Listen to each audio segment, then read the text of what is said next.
साथियों, जल तत्व का प्रयोग। पुस्तक प्रकृति का अनुसरण। लेखक पंडित श्री राम शर्मा आचार्य गायत्री मंत्र के ड़या अक्षर की व्याख्या आपको पढ़कर सुनाते हैं। पृष्ठ 84।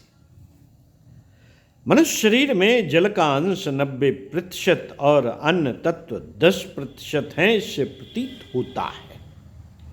प्रतीत होता है कि अन्य तत्वों की अपेक्षा जल तत्व की सर्वोपरि आवश्यकता है।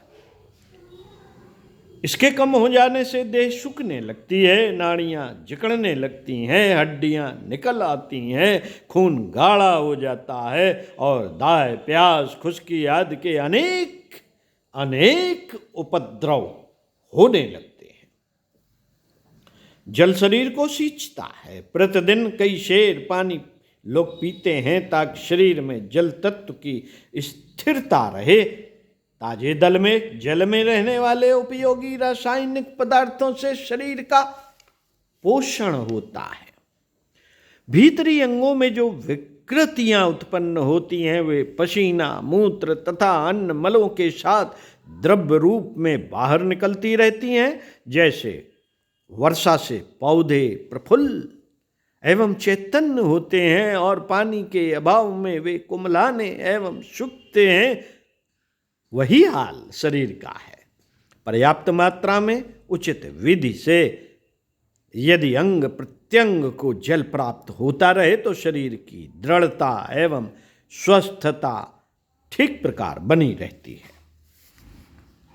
जल द्वारा रोगों के निवारण में महत्वपूर्ण कार्य होता रहता है। स्नान को ही लीजिए, वह स्वास्थ्य को ठीक रखने में अनुपम सहायता देता है। हिंदू धर्म में हर उत्तम कार्य से पहले स्नान करने का विधान है। तीर्थ स्नान, माघ स्नान, वैशाख स्नान, पर्व स्नान। यदि नाना विधि विधानों में स्नान की महत्ता से लोगों को लाभ उठाने के अवसर धर्म के नाम पर दिए गए हैं,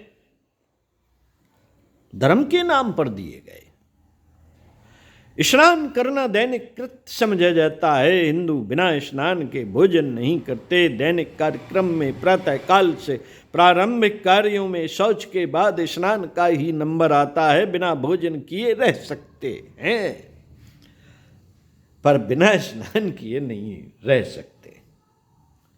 हाँ, आलसी लोग जरूर ऐसा कर लेते हैं। कागे स्नान कर लेते हैं, तौलिए से बदन पोंछ लेते हैं। ठीक है, बदन रगड़ के पोंछ लेना चाहिए, यह भी स्नान में आता है। साथियों, हिंदू धर्म एक वैज्ञानिक धर्म है।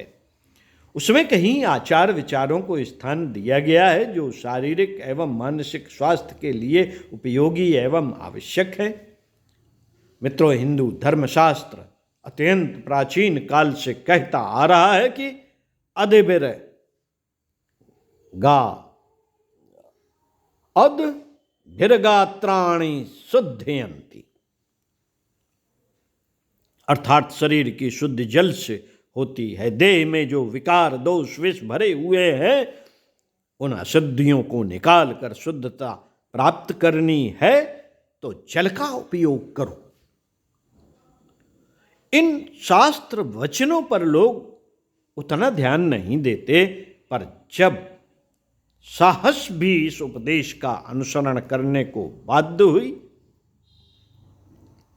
तो लोगों का ध्यान इधर आकर्षित हुआ है।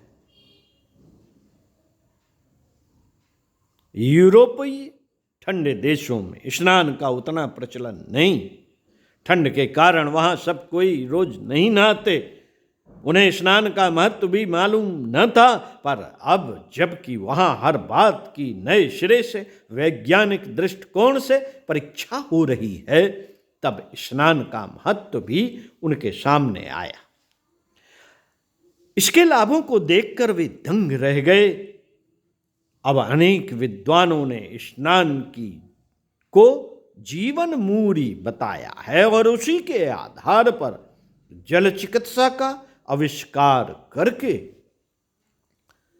स्नान तथा संपूर्ण रोगों का निवारण करने के विज्ञान पर बड़े बड़े मोटे ग्रंथ लिखे हैं।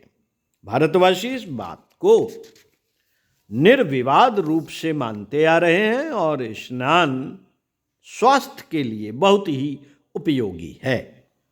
भारतवर्ष गर्म देश होने के कारण यहाँ उसके लाभ और भी अधिक हैं। स्नान के महत्व को व्यवहारिक रूप से स्वीकार किए बिना इस देश में कोई मनुष्य स्वस्थ नहीं रह सकता। दैनिक स्नान हर हर गंगा करके 2 लोटा सिर और पीठ पर लुढ़का लेने के साथ समाप्त न कर देना चाहिए। वह तो स्नान का एक उपहास होगा, बेगार टालने के लिए नहीं, वरन शरीर अशुद्धताओं के निवारण और देह सिंचन पोषण के लिए स्नान होना चाहिए। कुआं, नदी, नहर, झरना, सोता का ताजा पानी उत्तम है। उन बड़े तालाबों का पानी भी ठीक है जिन्हें मनुष्य या पशुओं द्वारा गंदा नहीं किया जाता था, जिसमें कोई हानिकारक पदार्थ न पड़ते हो। बहने वाले ताजे पानी में जो तत्व होते हैं वह रुके हुए बर्तनों में भरकर रखे हुए पानी में नहीं रहते।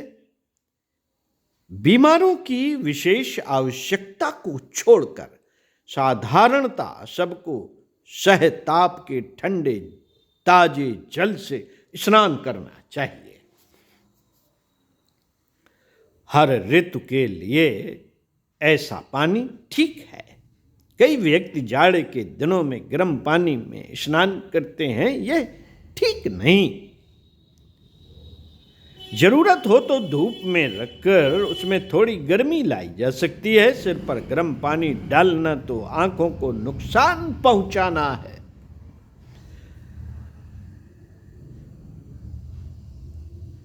बहुत तेज हवा में नहाना अच्छा नहीं। इसके लिए ऐसा स्थान रखना चाहिए जहां तेज हवा के झोंके न लगते हो, क्योंकि ठंडे शरीर पर हवा की तेजी हर ऋतु में खराब असर डालती है।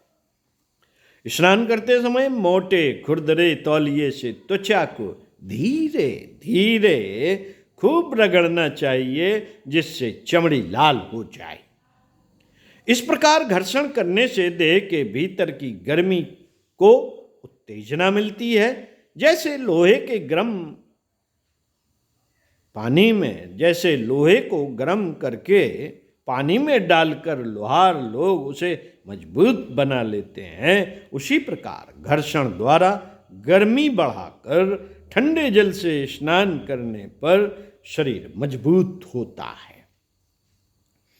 दूसरे त्वचा में जो बारीक छिद्र हैं वे साफ हो जाते हैं और पसीना ठीक प्रकार निकलता है। त्वचा पर जमा हुआ मैल छूट जाने से बदबू, चिपचिपाहट, आलस्य और उदासी दूर हो जाती है।